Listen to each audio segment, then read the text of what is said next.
नमस्कार, मैं सतीश मेहरा। आज हम बात करेंगे हरियाणा में बहुत शीघ्र ही होने वाली पॉलिटिकल नियुक्तियों के बारे में। साथियों, पिछले साल 17 अक्टूबर को नायब सिंह सैनी के नेतृत्व में हरियाणा की सरकार बनी थी और लगभग 7 महीने हरियाणा की सरकार को बने हुए हो चुके हैं। प्रदेश सरकार द्वारा एक प्रदेश के विकास के लिए रोड मैप तैयार कर उस कार्य योजनाओं पर युद्ध स्तर पे कार्य करना शुरू भी कर दिया है। तो साथियों, प्रदेश में विभिन्न विभागों के अलावा 4 दर्जन ऐसे बोर्ड और निगम हैं जिनके माध्यम से कई विकासकारी नीतियों को लागू किया जाता है, जन कल्याण की नीतियों को लागू किया जाता है। तो उन जो बोर्ड और निगमों की हम बात कर रहे हैं, उनके chairman, deputy chairman, vice chairman और बोर्ड ऑफ डायरेक्टर्स सदस्यों की नियुक्ति सरकार द्वारा भी की जानी है।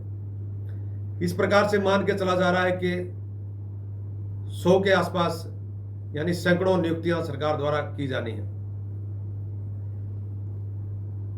इन नियुक्तियों को देखते हुए जो भारतीय जनता पार्टी के विधायक हैं वो भी सक्रिय हो चुके हैं। जो भारतीय जनता पार्टी के वरिष्ठ कार्यकर्ता हैं, वरिष्ठ नेता हैं, वो भी सक्रिय हो चुके हैं, क्योंकि भारतीय जनता पार्टी के इस समय विधानसभा में 48 सदस्य हैं। 48 में से 16 या 17 सदस्यों को एडजस्ट किया जा चुका है। 14 को मंत्रिमंडल में और 2 जो सदस्य हैं, एमएलए हैं, विधानसभा अध्यक्ष और डिप्टी स्पीकर के रूप में। तो इस प्रकार से 30 के आसपास जो विधायक हैं बचते हैं, उनको कहीं ना कहीं किसी बोर्ड या निगम का चेयरमैन बनाया जा सकता है। विधायकों के साथ साथ जो सीनियर जो वरिष्ठ कार्यकर्ता हैं या नेता हैं, उनकी भी कहीं ना कहीं लॉटरी लग सकती है। तो इस तरह से ये संभावना व्यक्त की जा रही है कि इस माह के अंत तक इन नियुक्तियों को पूरा कर लिया जाएगा।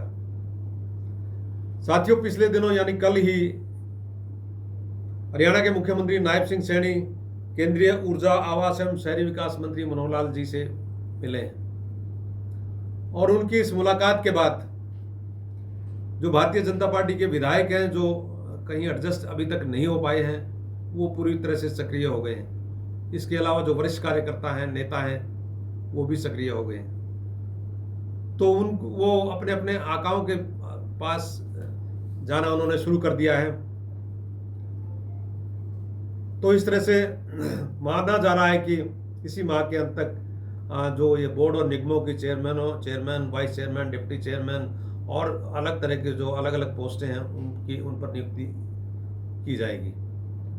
साथियों, इसके अलावा एजी कार्यालय में, महाधिवक्ता कार्यालय में भी लगभग 100 के आसपास से जो लॉ ऑफिसर्स की नियुक्ति हरियाणा सरकार द्वारा की जाती है,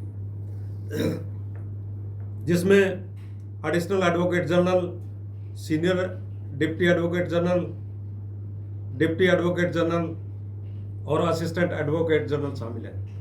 तो इस प्रकार से माना जा रहा है कि एजी कार्यालय में भी इन लॉ ऑफिसर्स की लगभग सैकड़ों लॉ ऑफिसर्स की नियुक्ति इसी माह की जानी है।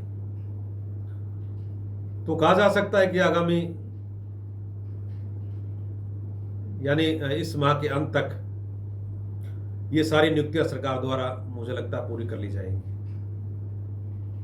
अब देखने वाली बात यह है कि किन किन कार्यकर्ताओं की, किन किन वरिष्ठ कार्यकर्ताओं की, किन किन विधायकों की इन नियुक्तियों में लॉटरी लग सकती है। नमस्कार, मैं सतीश मेहरा, आप देखते रहें अर्थ प्रकाश टीवी।